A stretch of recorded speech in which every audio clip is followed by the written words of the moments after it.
ചിക്കനും കൂടെ ഇങ്ങനെ പിറ്റ് ചെയ്താൽ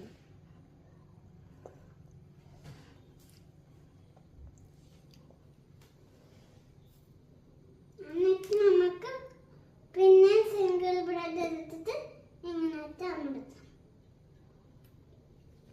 അപ്പൊ നമ്മുടെ സാൻഡ്വിച്ച് റെഡി. ഇനി നമുക്കൊന്ന് കഴിച്ചു നോക്കാം.